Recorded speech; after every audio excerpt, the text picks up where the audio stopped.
around at all this construction here in Denver, I mean, there's literally cranes everywhere we look, and you see nothing but apartments popping up. I was in Longmont this past weekend where my family lives, which is about an hour north of Denver, and it's happening there too. And as I travel the country and I speak for all these real estate investment associations, I'm Ubering all over their cities, and from coast to coast right now, the building and construction is just absolutely on fire. So it makes you wonder why all these people are choosing to rent instead of own. And I can't say that I disagree. In fact, I encourage it when it makes sense.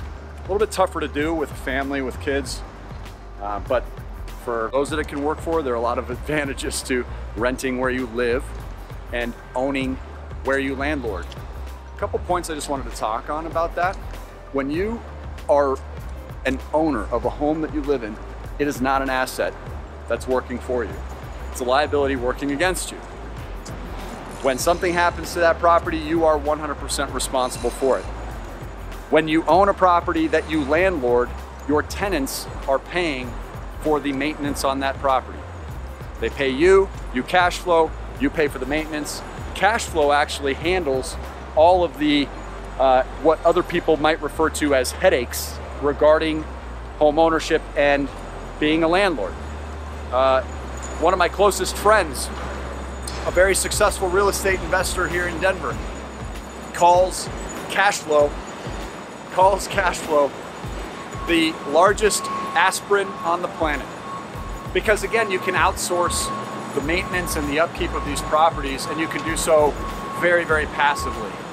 So renting where you live is favorable from a financial future standpoint. If you want to have the most money 5, 10, 15, 20 years from now that your potential would allow, owning your own home is not necessarily going to get you there.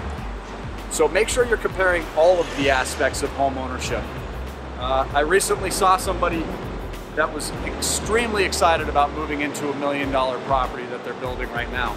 Fortunately, that property is going to consume all but $50 of their currently $4,800 worth of leftover cash flow each month, which means that $4,750 of their current cash flow is going to evaporate simply because they want to upsize their property and purchase $1 million home.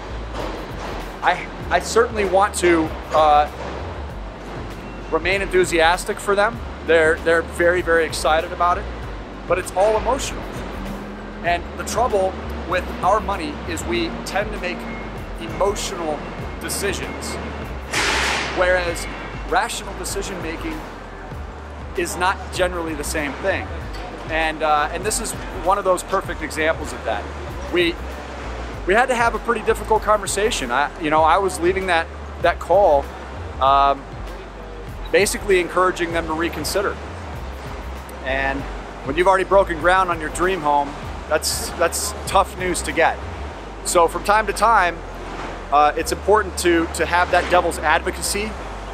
Most of us aren't capable of doing that for ourselves because we want to talk ourselves into what we're most excited about. But if you can at least explore from people who have more experience, that are more successful than you, what their opinions are of that decision, just like my opinion of their decision that it was a mistake, that's something that's really valuable. And I find that most of the mistakes that I've made along the way were completely preventable. And it's my belief that they will come to resent this property and regret purchasing it. So guys, renting where you live can often be one of the best decisions that you choose to make.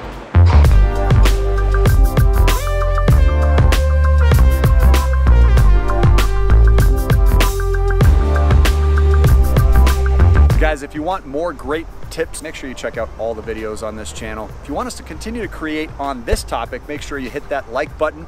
I want to hear your stories as well. So if you have any experiences yourself, please make sure you comment below. And guys, we welcome you to the channel, of course. If you haven't already done so, consider subscribing. We have lots of contests coming up, and that's how you stay eligible. So we look forward to seeing you on the next video.